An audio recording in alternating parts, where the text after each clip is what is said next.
Welcome to the Biz Easy podcast, where small business is simplified for greater results. Brought to you by Resources and Development.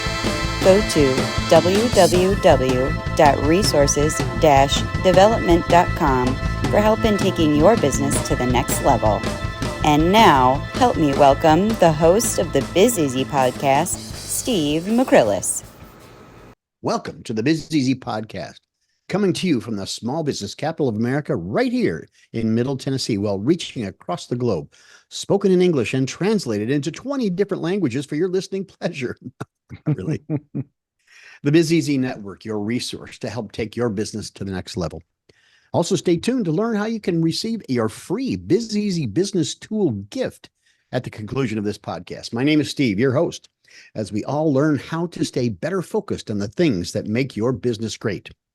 Now, I'd like to introduce you to my partner, our resident guru of coaching, the essence of Biz Easy brilliance, and our lead business coach, Skip Williams. Hey, Steve, how you doing today? Good. I got a quick one for you. What's Forrest Gump's password?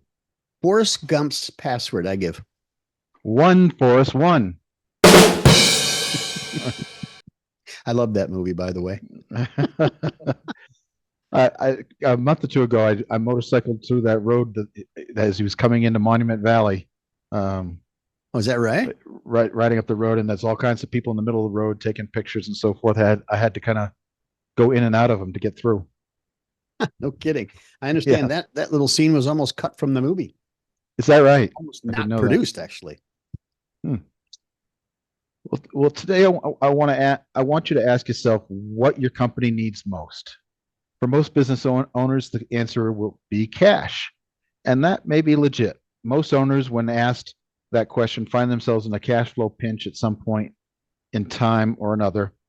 But it could be that you need more customers, a revolutionary new product or service, employees, special expertise, time, or one of the many other important needs that a business finds themselves in need and want of.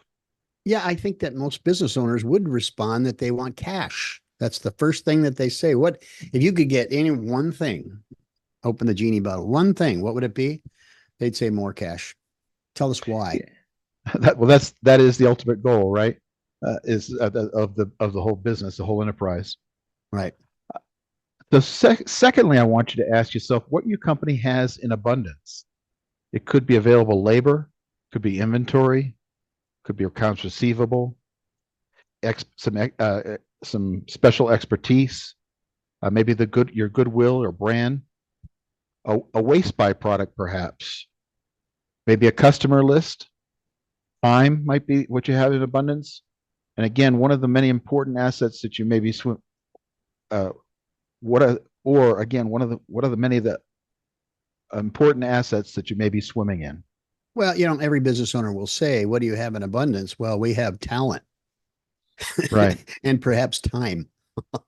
Right. I mean, if you're super busy, you don't have labor and time available. But if you're slow, you probably have it, in abundance, or you may have excess inventory, whatever that may be, whatever it is you have in abundance. So next we need to plan to turn what you have in abundance into cash or whatever it is that you need. Admittedly, this is the tricky part, but it can be critical to pulling your company out of a financial trouble or taking your company to the next level. In most cases, you take your abundance and turn it into cash, then use that cash to buy what you need, but not necessarily. Sometimes you can trade it for exactly what you need. Example, if you take a waste byproduct from your business and turn that into a new product, take slack labor time and turn that into additional or add-on services, or assign an engineering team to come up with a new product line suggestions. I ran into a guy that he was a wood chipper. He would take old trees and send them through his wood chipper, and he ended up with abundance of wood chips. So he decided, in fact, I called him and I said, I need some wood chips. He says, how much you need? And I said, well, how much is a truckload? He said, a lot. I said, I'll take one. He said, you can have it. So I couldn't take it from the guy. And I said, well, I'll offer you money. He says, no, I'm happy to get rid of it because otherwise we just have to throw it away. And I said, no, I got to pay you for it. So he said, okay. Yeah, but if you can turn that into a strand board type of product or something else, um, mulch that you can sell, things like Yeah. that, Yeah. it's perfect. So often what a company has is excess or stale inventory that's not making you any money and it's taking up valuable real estate. Liquidate, I say, sell it off, even at a loss if you must. Turn it into cash that you can use to buy good inventory, and and put it into that, and then put that good inventory into the space that you just freed up. I find that business owners are so tied up with so many things that they don't think about this. So I think that's a great suggestion. They're so wrapped up in the day to day that all that stuff starts piling up. Just to stop for a minute and say, how can I make money out of this thing? I think that's a great suggestion. And sometimes the front office doesn't even know that it's piling up out back, whatever that is. Yeah. So really, but sometimes what a company has is excess cash. Man, you got to get that cash working for you. Use it to develop that new marketing channel or develop new products or services. Invest in new equipment that'll provide a higher productivity or higher quality. And if you don't need any of that, then invest it somewhere with a decent return, but keep it as liquid as possible. To simplify, make that cash work for you for a better ROI. Yeah, I don't think that's a problem. Many people have too much cash, but when they do, use it. Don't buy yourself a new Cadillac. Yeah, if you don't use it, Uncle Sam already has dibs on it. So yeah, that's right. That's right. Perhaps you've been in business for quite a while now and built a good database of customers. You'll need to reach out. You'll need to reach out to them for additional sales, repeat sales, with new offerings, new services, and products. You can also turn that database into cash by using it to market other companies' products or services. Obviously, you wouldn't want to market a competitor, but rather a company whose product or service complements yours. You can sell the service to others for cash or trade it out for marketing to their customers, thereby creating a joint venture. Joint ventures often overlooked for the saving of time or resources is a great way to pair your product or service with another company's while seeking a mutual benefit and increased exposure in sales. Now, I think we have done a podcast about joint ventures, partnering with companies that have complementary products or things that might add value to your product. So, yeah, always keep those people in mind, especially in a downturn economy. We've had several of those in the last, 20 years. Obviously, 2008, everything went a little bit, sideways. Then in 2020, obviously did again. So you never know when that sort of thing's going to happen. So keep those joint venture partners close. Use them as much as effectively as you can. It's good for both of you. Yeah, I mean, you've both been in business for a long time. You've both built up customer lists. You've both built up channels of sales.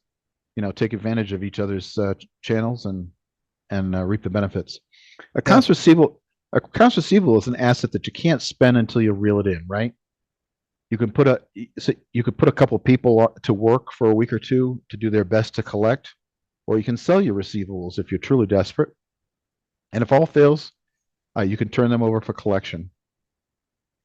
Yeah, that never turns out well. In fact, too often when I'm looking at accounts receivable, I look at an accounts receivable aging summary. When you see something out 30, 60, 90, and those 90, and nobody's really followed up with them. Now you start a policy like that where you're not collecting your receivables, that's going to catch on pretty quick. And then people are going to realize that, well, if I ever get a bill from them, I don't have to pay in a hurry because they don't follow up. But stay on top of that. What's that expression? Tighten your receivables and expand your payables. Exactly.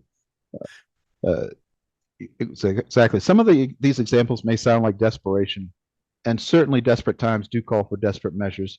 But even if things are not hopeless right now, I ask, what good does excess or stale inventory do you, or slack available labor? We should always be taking liabilities and turning them into assets. Isn't that the essence of what you do right now? You take raw labor and materials, and you turn them into saleable goods and services. Now, Sure. do the same thing. Do the same thing with your things you have in abundance that you don't need anymore. There's another byproduct of this service. You'll learn very valuable things about your business when you go through this process. You'll learn where the waste is, what is selling and what isn't selling, where the slack labor is. You'll learn about new opportunities for your business, good employee suggestions or new ideas, possible joint ventures, what your customers like and dislike. You may find some accounting issues, and maybe you'll find where you left your glasses. I know this exercise sounds like small change in the seat cushions, but it's much more valuable than that. It can certainly help in cash flow situations. It'll help you understand some of your operational issues. It'll help you pivot your company to a greater or another customer need. And in severe cases, it can save your company or provide you with the skills to save your company in the future. I think that those are great suggestions, and I think that you should pencil that on your goals and expectation or objectives sheet for the next month, the next quarter, the next half year. At very least, you should have do that twice a year. See where those things are, so that it doesn't come to the end of the year and you give your accountant a whole ball of wax that he's got to figure out what you're going to do with excess in inventory or waste or scrap or anything to that effect. So it's a good idea to do that at least quarterly, if you possibly can, not less than twice a year. I think that's great advice. Yeah, I think the things that you'll learn are invaluable, but you should always be trying to keep your company lean, right? And so if you run your company lean all the time, these little pockets of excess inventory or slack labor or whatever it might be will show up and appear more easily, more readily. Sure.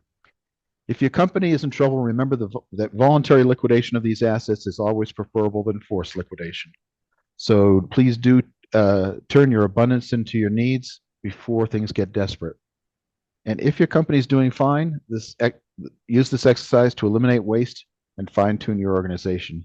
This will help prepare and propel your company to the next level. Yeah, you said something. You said help you understand some of the operational issues. I don't know how much time a business owner has to go through and comb through each one of the operational circumstances and decide if it's as effective as it possibly could be, but it helps you understand some of the operational issues. And as you collect that data, obviously you're providing another incentive for a department head to be able to look and see how they can improve their process as well. I think that's a great suggestion, honestly. Yeah, it gets you out in the aisles of your inventory, both raw and finished goods. So you can see what's moving, what's not moving. Get you out rubbing shoulders with the people actually doing hands-on the work. Yeah. And they're usually more than happy to tell you what would improve their processes and their life inside your business. So, to illustrate how the content today has impacted a real business, I was excited to hear about this one after some research was done. Thank you for that, Skip. And how it helped them navigate to success using the principles that Skip just talked about. Listen to the story. Now, keep in mind, this is a real company. And as you begin to listen to the story, you know who it is.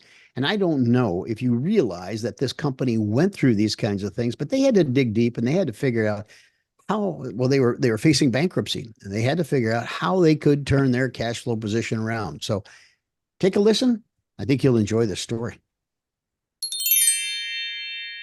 A compelling example of a company that used excess assets to turn their cash flow around and save themselves from disaster is Harley-Davidson in the early 1980s. By the late 1970s and early 1980s, Harley-Davidson was facing severe financial difficulties. The company struggled with quality issues, declining sales, and intense competition from Japanese manufacturers who were producing more reliable and cheaper motorcycles. Harley-Davidson was on the verge of bankruptcy, and its brand reputation was deteriorating. In 1981, a group of executives led by Vaughn Beals and Willie G. Davidson bought the company from AMF American Machine and Foundry in a leveraged buyout. They immediately began implementing a turnaround strategy. The new leadership identified several excess assets and made strategic decisions to turn the company's cash flow around. 1. Leverage buyout and financial restructuring. The management team utilized excess assets to secure financing for the buyout. They negotiated with lenders to restructure the company's debt, providing Harley-Davidson with the liquidity needed to stabilize operations and invest in improvements. 2. Improving manufacturing processes. Harley-Davidson had excess capacity and inefficient manufacturing processes that contributed to quality issues and high costs. The leadership implemented a new production system called Materials as Needed Man, which was inspired by Japanese manufacturing techniques. This system reduced excess inventory, improved cash flow, and enhanced product quality by focusing on just-in-time production. 3. Selling non-core assets. Harley-Davidson identified non-core assets that could be sold to generate cash. This included selling off underutilized real estate and other non-essential assets. The proceeds from these sales were reinvested into core operations and new product development. 4. Revitalizing the product line. The company focused on revitalizing its product line to appeal to its core customer base and attract new customers. They invested in research and development to improve the quality and performance of their motorcycles. One key initiative was the introduction of the Evolution engine in 1984, which significantly improved reliability and performance, restoring customer confidence in Harley-Davidson's products. Harley-Davidson also recognized the importance of its brand and community. The company launched several initiatives to strengthen its brand and build a loyal customer base. Harley Owners Group HOG. In 1983, Harley-Davidson established the Harley Owners Group HOG, a club for Harley-Davidson enthusiasts. This initiative helped build a strong community around the brand, fostering customer loyalty and creating a sense of belonging among riders.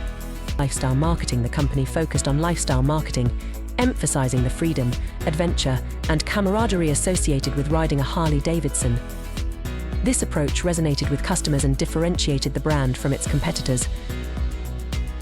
The strategic use of excess assets and a renewed focus on quality and customer engagement led to a remarkable turnaround for Harley-Davidson.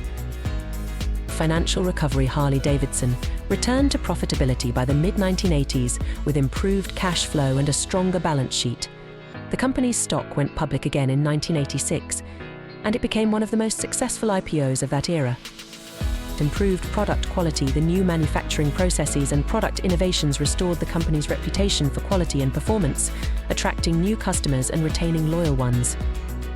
Brand revival. The focus on community building and lifestyle marketing reinvigorated the Harley-Davidson brand, making it an iconic symbol of American culture and freedom. Harley-Davidson's turnaround in the early 1980s is a powerful example of how strategic use of excess assets, combined with a focus on quality, innovation, and customer engagement, can transform a company's financial health and save it from disaster. The leadership's vision and commitment to revitalizing the brand and operations played a crucial role in the company's remarkable recovery. What do you think of that one, Skip?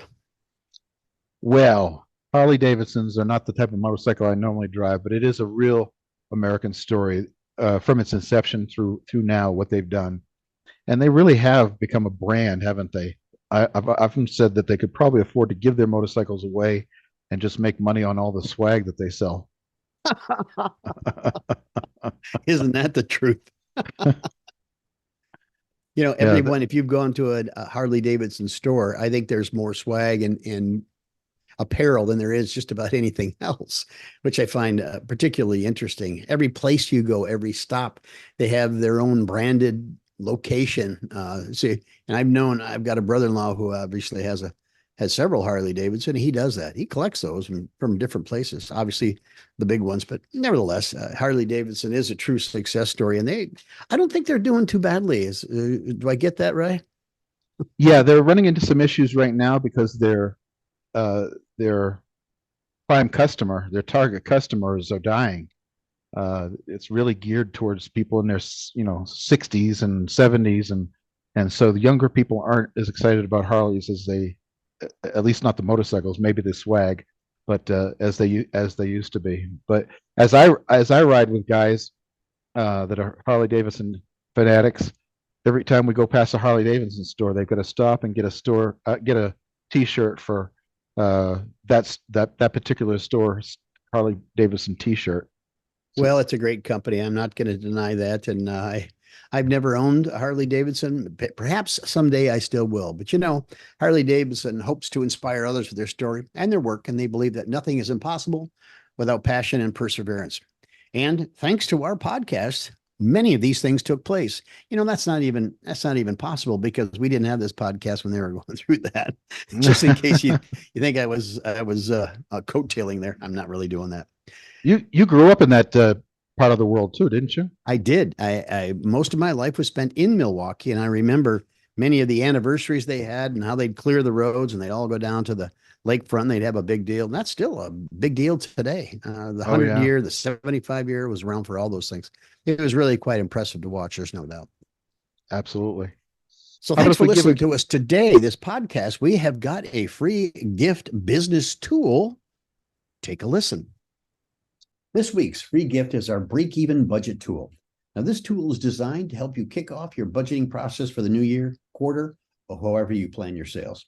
Now, we all know how important planning is because, as we've said many times in our podcast, if you don't know where you're going, just about any road will get you there eventually. Now, let's let Skip show us around the tool.